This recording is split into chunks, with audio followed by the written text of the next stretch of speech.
Today we're taking a look at the newest release here from New Riff Distillery, which is their Red Turkey Wheat. Kind of ironic that somebody else will release something with turkey in it, but we're going to tackle that here on the My Bourbon Journey Whiskey Review channel. Hey guys, welcome back to the channel. Thank you guys so much for joining me today. Hey, if you're new here, do me a favor. Smash the subscribe button, hit that like button, bell notification, all of that good stuff so you're notified when I release a new video. Appreciate all of the support. So let's kind of tackle this newest release here from New Riff Distillery, which is the Red Turkey Wheat. Something that they had released, I believe, in maybe 2019 or 2020 was the prior release that they did of this. Now we're here in 2025 with this newest release, again, of their Red Turkey Wheat. Something very interesting. As I sat down with this thing, I think you're going to find that it's a very, very interesting pour. And is it going to be something for you? That we're going to find out here. So let's kind of dive into this a little bit and give you some of the details. So it does come in at 100 proof. It is a bottle and bond.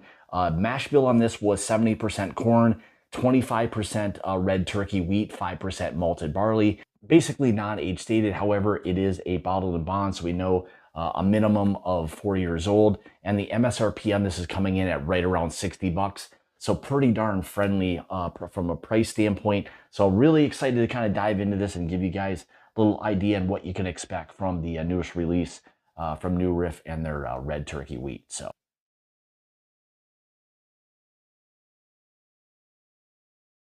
Oh boy, so right away it's this really intense or rich, like dark fruit stew, like a dark stewed fruit pie, like immediately is what comes to mind. Lots of like apple, caramel, cinnamon, like baking spices that this thing has. It has this like incredible like denseness to it, even though it's only coming in at 100 proof. It has this really intense, almost thick, rich kind of nose or feel to it so far. Bright citrus notes right away. I think you get a little bit of a black pepper, clove type of feel mixed in with some of the other baking spices that are there.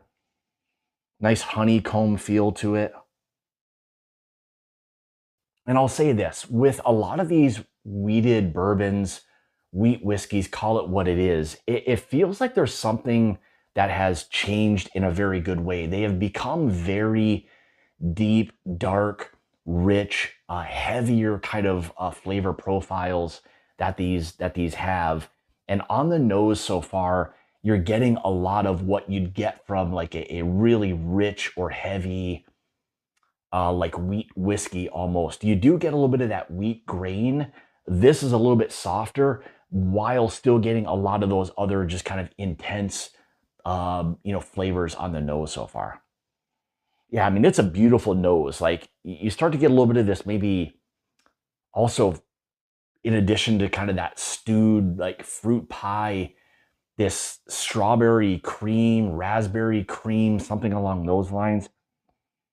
Yeah, beautiful, beautiful nose. I think it's one of those things you feel like it's a whiskey you could kind of nose all day, but you're not going to do that. We're going to want to taste this thing, give you guys an idea. So let's dive into that right now. Cheers.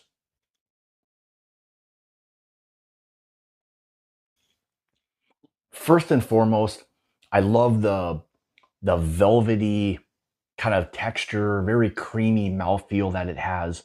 That feels like already it's setting things up in a really good way. Like you got on the nose, those dark fruits are very much in the forefront, mixing in with some kind of pastry you'd get from a pie. One note I had mentioned even late on the nose, I was talking a little bit about some of that strawberry or like raspberry cream.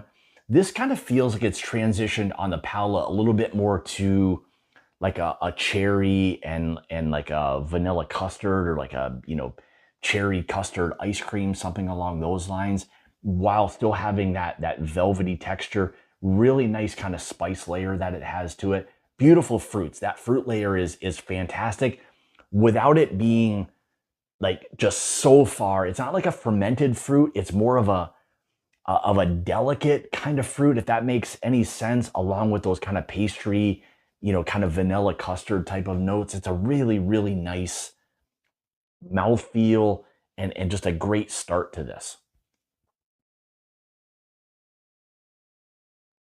Yeah, I think you do get a lot of that wheatiness, but that adds to, I think, the complexity of this. Again, even at 100 proof, this feels like a profile you would get from a whiskey that's more 110-ish proof, if that makes sense, you know, where you have less water kind of added to this. But this has a lot really kind of going on, and really to me feels like it's a strong or heavy front runner for being one of those top weeded bourbons that I think a lot of people should be trying to hunt down. Like this profile, this proof are all very, very kind of spot on. They've done a very good job of working all of this into a fantastic kind of profile.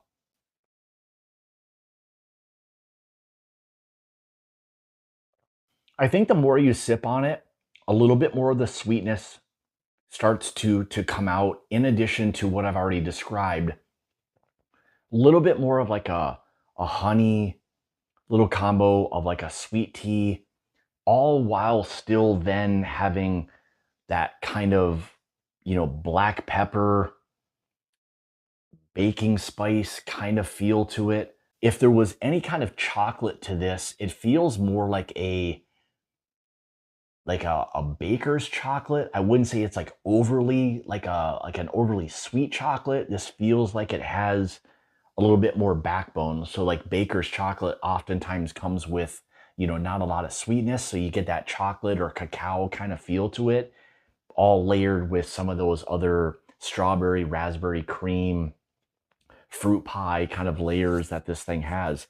Like it's a really, really nice 100 proof wheated bourbon that I think a lot of people really need to kind of seek this thing out. In my opinion, I think for 60 bucks, like it's a real strong contender or front runner for the wheated bourbon in this category to maybe have this year in 2025. Like the profile that this has is really, really spot on.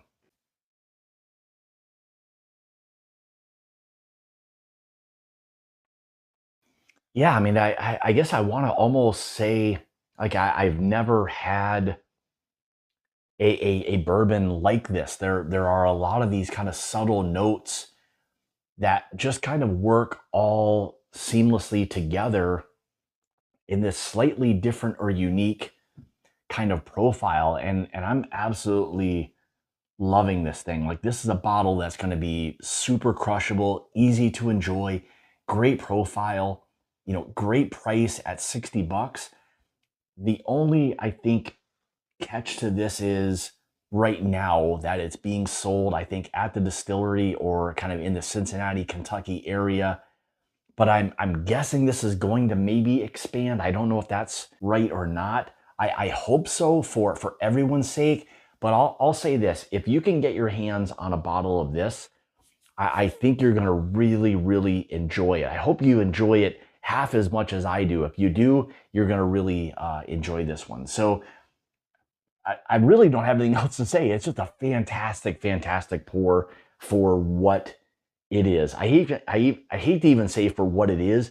It's just on its own a great wheated bourbon. And again, that red turkey wheat that this is, maybe that's adding that uniqueness, something that we're just not overly used to, and adding in all those really beautiful fruit, cream kind of layers to it. So with that being said, there you go. Thank you guys so much for tuning in. Let me know your thoughts. If you have tried this, I would love to hear if you've gotten anything remotely close to what I have, and then also to share with other people watching as well. So thank you guys so much for tuning in today. Greatly appreciate it. If you'd like to follow me, you can on Facebook and Instagram, those places at My Bourbon Journey. If you'd like to help support the channel and become part of the Mash and Journey Whiskey Club, make sure you check out that Patreon link in the description below. That down there with a lot of other great things for you as well. So there you go. There is the newest release from New Riff Distilling Company, their Red Turkey Wheat. I hope you guys find a bottle of this because it's a fantastic bottle. So with that being said, and as always, remember, it's about the journey and not the destination. Cheers, we'll see you next time. I've been feeling myself, I've been trying to keep it all on track. I can tell you took your time, I've been thumbing through your gram like that. Bring my energy back, girl, you're something like the sunlight. Girl, you're something like the sunshine.